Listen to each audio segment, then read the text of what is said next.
तैयार बैठे हो बहुत अच्छे से? ज़रा पीछे मुड़ के घर वालों की खुशी देखो कि सुबह 8 बजे उठ रहे हो तुम। तो चलो आज राज खोल देता हूँ, उसके बाद वीडियो चालू करूँगा कि ये सुबह 8 बजे क्यों आना। क्योंकि घर वालों की सबसे पहली प्रॉब्लम तुम्हारे साथ ये रही है कि तुम सुबह जल्दी नहीं उठते हो।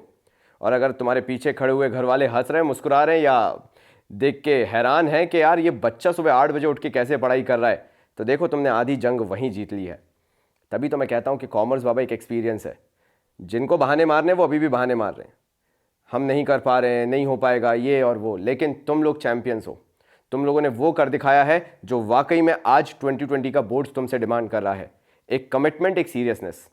और अगर इसी शिद्दत से और गहराई में तैयारी करनी है या और डिटेल्ड वीडियोस चाहिए कि नहीं भैया हमें तो बहुत ही डेप्थ में जाना है, तो आप सबके लिए सिर्फ एक डिसीजन लिया कि आप सबके पास एक हम्बल बंडल होना चाहिए। तो आप कॉमर्स बाबा की ऐप डाउनलोड कर सकते हो और स्टोर सेक्शन में से हम्बल बंडल ले सकते हो। अगर आपको इन डेप्थ डिटेल्ड वीडियोस चाहिए, कॉमर्स बाबा के गेस्ट पेपर्स चाहिए और कॉमर्स बाबा के वो शॉर्ट नोट्स चाहिए जो बाकी जगह 10-10, 15-15 पेजेस के हैं, आप उनको 3 से 4 पेजेस में निपटा सकते हो। अगर आपको चाहिए, you can always go to our commerce Baba app और स्टोर सेक्शन में 20 days pledge humble bundle available है। शुरू करते हैं। कहते तू होता कौन है कहने वाला, कहते कौन बातें तेरी सुनने वाला, मुझको ना लेना देना इससे जितने नकली बैठे घर पे सबको एक साथ किया डिसमिस।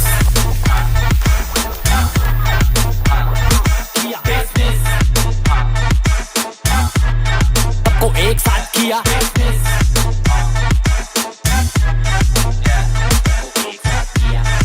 आज हम कितने अच्छे हालात देखते हैं ना, सोच के कितनी खुशी होती है कि इंडिया में फॉरेन ट्रेड की प्रेजेंस कितनी डोमिनेंट है। ज़्यादा नहीं बोलूँगा, लेकिन 70 to 80% ब्रांड जो आज के टाइम पे हम यूज़ कर रहे हैं, कहीं ना कहीं उनका फॉरेन एग्जिस्टेंस है। लेकिन बात इतनी ही सिंपल नहीं हुआ करती थी जब ब्रिटिशर्स राज्य कर रहे थे हमारे भारत पे। बहुत कुछ झेला है हमने, बहुत कुछ सहा है हमने, और इसी से रिलेटेड हमारा ये टॉपिक चालू होने वाला है, फॉरेन ट्रेड।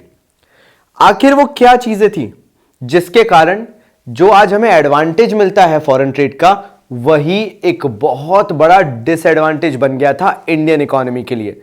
शुरुआत होती है पॉइंट नंबर 1 से, exporters of raw material and importers of finished good. हमारी हालत तो इतनी खराब कर दी थी इन लोगों ने, ब्रिटिशर्स ने, ये फिरंगियों ने, कि हम सिर्फ एक्सपोर्ट कर रहे थे रॉ मटेरियल। मतलब हमारा सोर्स ऑफ अर्निंग बिल्कुल ही इन्होंने खत्म करके रख दिया था। सिल्क हो गया, जूट हो गया, कॉटन हो गया, इंडिगो हो गया, शुगर हो गया, ये सारी चीजें as a raw material India से ब्रिटेन जा रही थी। उसके साथ साथ हम इंपोर्टर बन चुके थे फिनिश गुड के। ये जो वूलन क्लोथ्स होते थे, कैपिटल गुड्स हो गए, लाइटिंग, प्लांट एंड मशीनरी, ये सारी चीजें ब्रिटेन से यहां पे भेजी जा रही थी ताकि महंगे दामों में हम भारतीयों को बेची जा सके। मतलब टोटली डिपेंडेंट बना दिया था इंडियन इकोनॉमी को ब्रिटिश इकोनॉमी के ऊपर। कहीं ना कहीं राज्य करने का एक बहुत ही क्लेवर तरीका था। कोशिश ये की जा रही थी कि किसी भी तरह भारतीयों को, जैसा मैंने पहले वीडियो में भी बताया, फायदा नहीं होना चाहिए, हो तो सिर्फ इतना कि जीवित रह पाए। इसी बात से दूसरा पॉइंट आया, monopoly control of British rule. पूरी मोनोपोली बना रखी थी, जो भी होगा ब्रिटिशर्स के नाक के नीचे से उनकी परमिशन के बगैर गुजर ही नहीं सकता है।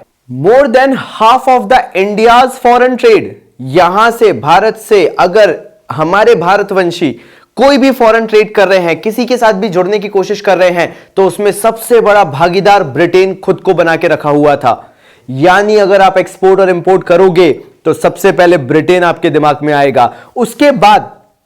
उसके बाद जो थोड़ी बहुत कंट्रीज थी भी जिनके साथ हमारा फॉरेन ट्रेड अलाउ किया गया था, वो भी बिल्कुल गिनती की थी। फॉर एग्जाम्पल चाइना, जिनके साथ हम आज भी फॉरेन ट्रेड में इन्वॉल्व हैं, सिलोन यानी श्रीलंका, और एक और नाम आपने सुना होगा, पर्शिया, प्रिंस ऑफ पर्शिया, अगर वीडियो गेम खेला होगा तो याद होगा, यानी ईरान। ये कुछ ऐसी कंट्रीज थी जिनके साथ फॉरेन ट्रेड अलाउड था। Otherwise more than half of the trade, foreign trade was just meant for Britain only. काफी बड़ी मोनोपोली थी, काफी तरीके से रिस्ट्रिक्ट करके रखा हुआ था, हमारे हाथ बांध के रखे हुए थे। और सबसे गंभीर तीसरा point, drain of Indian wealth during the colonial government या ड्यूरिंग द ब्रिटिश रूल पूरी तरह से निचोड़ लेना चाहते थे, क्योंकि ब्रिटिशर्स भी ये जानते थे कि भारत में उनका एक सिलेक्टिव राज्य हो पाएगा, कुछ ही वक्त का राज्य हो पाएगा। तो उनकी पूरी कोशिश ये थी कि जितनी जल्दी हम इंडियंस को एक्सप्लॉइट कर पाए उतना ही अच्छा होगा, और किया भी यही। बार बार जो चीज मैं बोलते आ रहा हूं, जो कि आप लिख भी सकते हो अपने एग्जाम्स के अंदर, सिंपल सा स्टेटमेंट था, we were the exporter of the primary products, the basic products, the raw material, and we were the exporters of the finished goods. हम एक्सपोर्ट कर रहे थे finished goods। यहीं से गंभीरता बढ़ती चली गई। 3 पॉइंट्स के अंदर मैं इसको समराइज करना चाहूंगा कि किस तरीके से ब्रिटिशर्स ने हमारी वेल्थ को ड्रेन किया। और उसके लिए आपको एक चीज बहुत अच्छे से पता होना चाहिए कि ब्रिटिशर्स ने एक्सप्लॉइट कुछ इस हद तक कर दिया था कि एक्सपोर्ट का सरप्लस हो चुका था।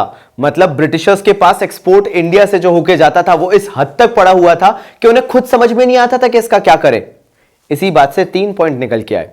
जो भी ब्रिटेन के अंदर ऑफिस सेटअप थे ब्रिटिश गवर्नमेंट के, उनके जो भी पेमेंट्स किए जाते थे, जरूरी नहीं हुआ करता था उस वक्त पे कि सिर्फ करेंसी से पेमेंट किया जाए। तो वो लोग क्या करते थे, जो दूसरे नेशंस होते थे, जब उनको पेमेंट की बात आती थी तो वो जो एक्सपोर्ट सरप्लस उनके पास पड़ा रहता था उसके थ्रू वो वहां पे पेमेंट कर दिया करते थे।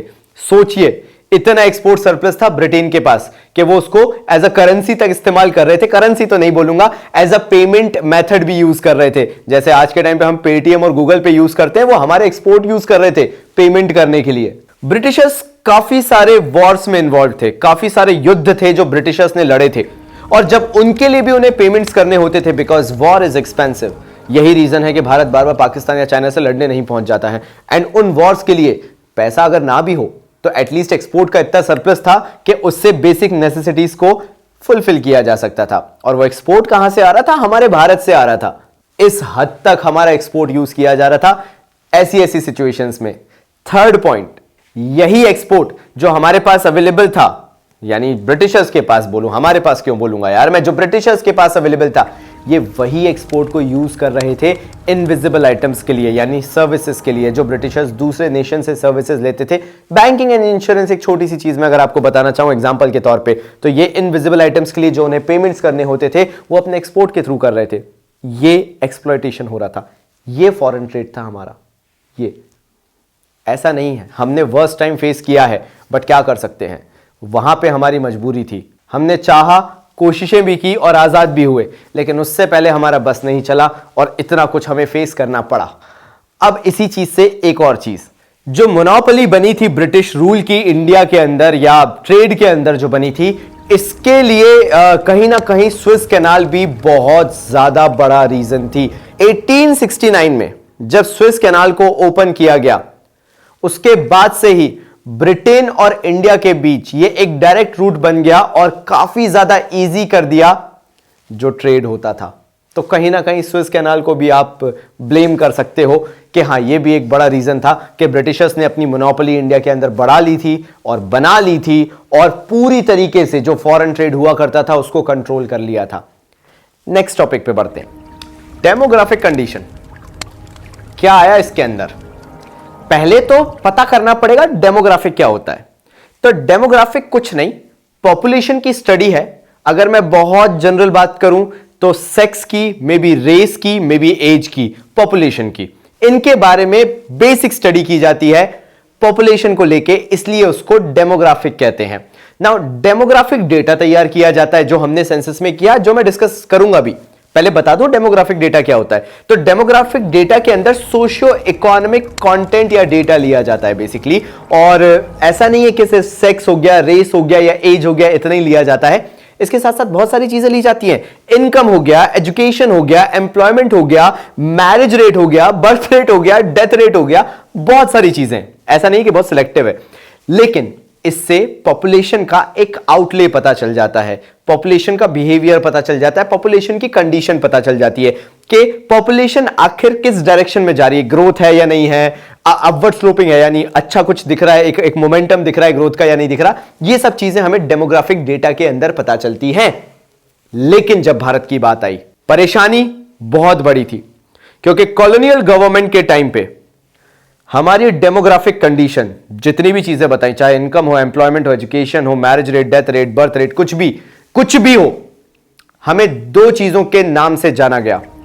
पहला स्टेग्नेशन और दूसरा बैकवर्ड या स्टेग्नेंट और बैकवर्ड। स्टेग्नेंट का मतलब होता है हिंदी में ठहराव।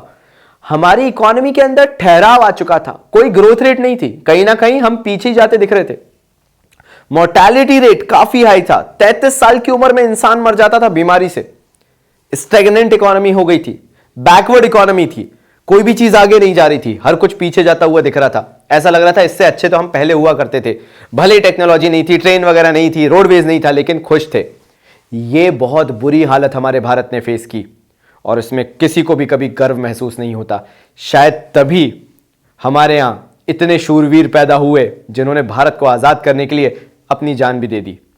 तो ये जो चीजें हमने फेस की, ये चीजें कोशिश की कि सेंसस में डिफाइन करें, लेकिन फर्स्ट सेंसस जो फर्स्ट एवर सेंसस किया गया था वो 1881 में किया गया और सेटिस्फैक्टरी नहीं था। वो काफी इनकंसिस्टेंट रिजल्ट निकल के आया about the growth of the population in India और उससे कोई खासा इतना अच्छा डेटा तैयार नहीं हो पाया। लेकिन एक खुशी की बात यह भी थी कि 1881 के बाद सेंसस को हर 10 साल में रेगुलरली कंडक्ट किया गया और उसके बाद बारी आई ईयर 1921 की, the year of great divide. क्यों भाई ऐसा क्या हुआ? क्यों 1921 को ईयर ऑफ ग्रेट डिवाइड बोला गया? तुम्हें 12th बोर्ड में स्कोर करना है, मेरा काम है तुम्हारा स्कोर 100% हो। तो सुनो कहानी। 1921 वो टाइम पीरियड था जब इंडियन पॉपुलेशन ने कुछ मेजर चेंजेस देखे। 3 स्टेजेस में डिवाइडेड है हमारा ट्रांसफॉर्मेशन पॉपुलेशन का जो हुआ। पहली स्टेज जो हमारी थी वो बिफोर 1921 कहलाती है, जब ब्रिटिशर्स ने बुरी तरह से इंडियंस को एक्सप्लॉइट किया। तब ऐसी हालत थी, हाई डेथ रेट था, हाई फर्टिलिटी रेट था, प्रिमिटिव कहलाते थे हम। प्रिमिटिव मतलब आदिवासी और जो बहुत ही पुराने तरह के लोग होते हैं, गांव कबीले, गांव तो छोड़ दो, गांव तो बहुत बहुत स्मार्ट चीजें हैं भाई, मैं बात कर रहा हूं जंगलों में रहने वाली हालत। ऐसी हालत थी हमारी, हमें ऐसा कंसिडर किया जाता था और बोला जाता था कि मेनली प्राइमरीली हम एग्रेरियन सोसाइटी है। उस जमाने में यह बोला गया फर्स्ट स्टेज में 1881 से लेकर 1921 के बीच बोला गया कि वाइड स्प्रेड पॉवर्टी थी, लोगों के अंदर नॉलेज नहीं थी, मतलब इलिटरेसी काफी लेवल पे थी, पुअर कंडीशन हुआ करती थी लोगों की। इकोनॉमिक कंडीशन की बात की जाए, हेल्थ केयर का तो कोई नामो निशान ही नहीं था, डेथ रेट और बर्थ रेट काफी ज्यादा हाई था और कंडीशंस कंट्रोल में नहीं थी, तो इसलिए उसको प्रिमिटिव स्टेज बोला गया। 1921 के बाद ट्रांसफॉर्मेशन आना चालू हुआ, एजुकेशन पे काम करना चालू किया गया। अब ऐसा नहीं है कि वहां पे भारत आजाद हो गया था, लेकिन हां मेजर्स लेना चालू कर दिए गए थे और वो एक एग्जाम्पल वहां से बन के आया कि हमने हेल्थ पे ध्यान देना चालू किया, एजुकेशन पे ध्यान देना चालू किया, हेल्थ कंडीशंस सुधर गई, जिसके कारण जो डेथ रेट था या मोर्टेलिटी रेट जिसे हम कहते हैं बेसिकली वो फॉल होने लगा, क्योंकि मेडिकल फैसिलिटीज अवेलेबल थी और इसी के कारण हाई बर्थ रेट देखने को मिला और जैसा मैंने बताया लोअर डेथ रेट देखने को मिला and population started increasing, population बढ़ने लगी। और ये जो 1921 से लेकर 1951 तक का जो टाइम पीरियड था, इसमें हमें काफी ज्यादा पॉपुलेशन ग्रोथ देखने को मिली। अगर टू बी एग्जैक्ट बोलूं मैं तो ऑलमोस्ट 1% की ग्रोथ रेट देखने मिली। थोड़ा बहुत कहीं पे जो बोला जाए 42 के आसपास बोला जाए, पहली बार तो जब बंगाल में फेमाइन आई थी तो उसके कारण बाढ़ वगैरह आई थी, उसके कारण कहीं थोड़ा बहुत डिप देखने को मिला था पॉपुलेशन ग्रोथ में। और दूसरा डिप जो देखने को मिला था 1947 के आसपास जब पार्टीशन हुआ था तब। अदरवाइज जो हमने कंसिस्टेंट राइज देखा था वो 1% ग्रोथ था। हाँ, इतनी नॉलेज क्यों? क्योंकि आपको समझना जरूरी है कि जो the year of great divide है, ये आखिर ईयर ऑफ ग्रेट डिवाइड कहलाता क्यों था। आपको पता चल गया, इसके आगे के टॉपिक्स पे बढ़ते हैं। तो ठीक है, मैं समझ सकता हूं कि मैंने आपको बहुत ही डिटेल में यहां पे बता दिया है, लेकिन बुक के पॉइंट्स भी टच करना जरूरी है, तो बहुत शॉर्ट में मैं टच करूंगा। डेमोग्राफिक कंडीशन पुअर क्यों थी? सबसे पहले reason high birth rate and high death rate. Birth rate जो होता है वो पर 1000 देखा जाता है पॉपुलेशन में और डेथ रेट भी पर 1000 देखी जाती है when it comes to the total population.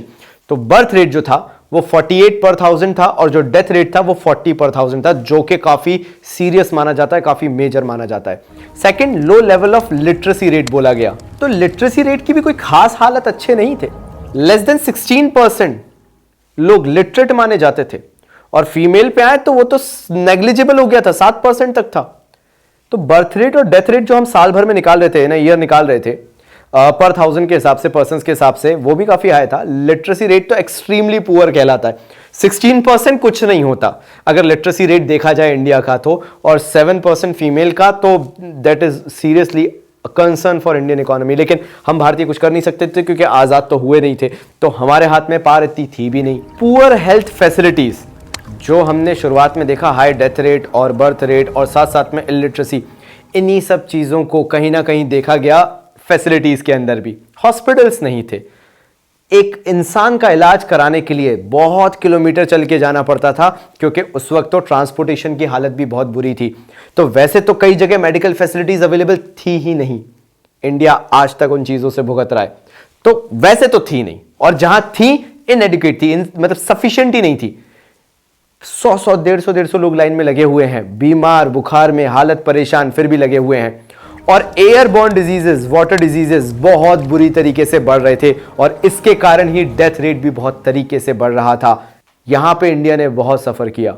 Fourth point और काफी concerning point, high infant mortality rate. अब इसका मतलब क्या होता है? जो आप छोटे छोटे बच्चों को देखते हैं, जब उनकी डेथ 1 साल के अंदर हो जाती है, और जब आप उनको कंपेयर करते हो कि पर 1000 जो इन्फेंट जिन्होंने जन्म लिया है, हर 1000 में से कितने लोगों की डेथ हो रही है, तो ये अलार्मिंगली हाई था, बहुत ही ज्यादा था। सन 2011 के आंकड़े कहते हैं कि इन्फेंट मोर्टेलिटी रेट आज के हमारे इंडिया में, मतलब 2011 तो खैर काफी पुराना हो गया, नया भी हमारे पास अवेलेबल है, लेकिन जो आपके सीबीएसई के हिसाब से मैं तो वही बात करूंगा।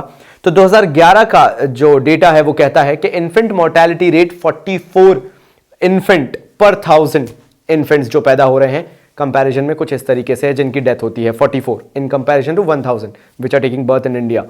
लेकिन यही रेट 218 का था पर 1000 जब हम बात करते हैं ब्रिटिश रूल की, जब हम ब्रिटिशर्स के अंदर थे। यह हमारी डेमोग्राफिक कंडीशन थी, 218 पर 1000, बहुत ज्यादा सीरियस। फिफ्थ पॉइंट, लो लाइफ एक्सपेक्टेंसी। मैं तो तुम लोगों को 33 इयर्स तक बता रहा हूं कि हालत ऐसी थी कि 33 इयर्स की एज पीक मानी जाती थी, और अधिकतर लोग जो हैं वो स्वर्ग से धार जाते थे। लेकिन जो डेटा है हमारा वो कहता है, डेमोग्राफिक कंडीशन जो है, ईयर ऑफ ग्रेट डिवाइड के बाद अगर अपन बात करना चालू करें स्पेसिफिकली, तो इट वाज 44 इयर्स एवरेज अगर देखा जाए तो 44 साल तक इंसान जीवित रहता था हमारे भारत के अंदर। उसके बाद उसकी डेथ हो जाती थी क्योंकि ना मेडिकल फैसिलिटीज थी, हेल्थ फैसिलिटीज, सैनिटेशन, न जाने क्या क्या दिक्कतें थी।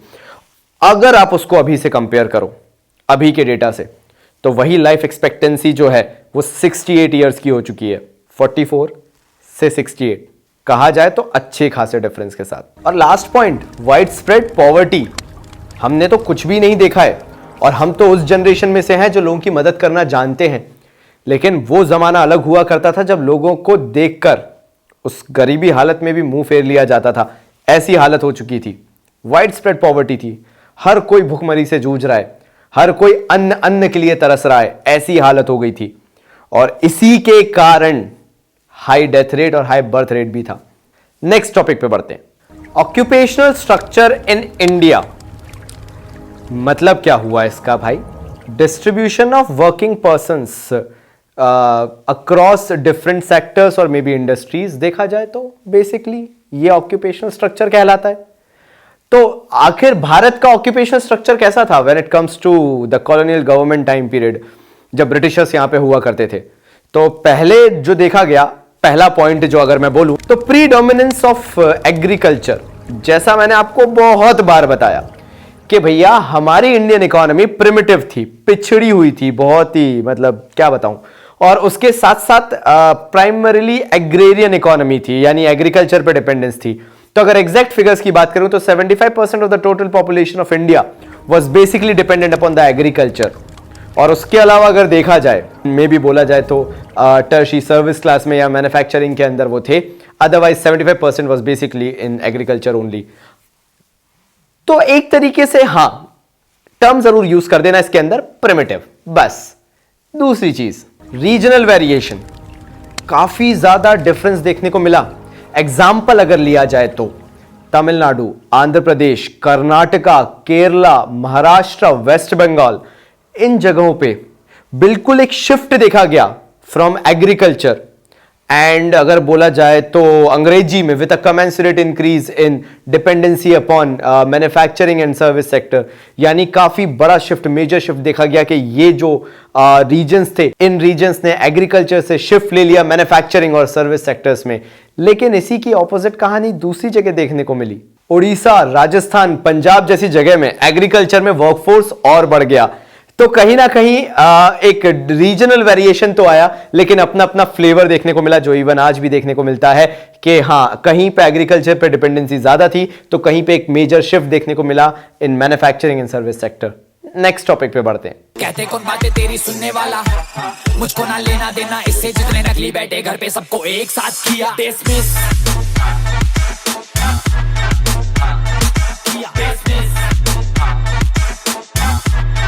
सबको एक साथ किया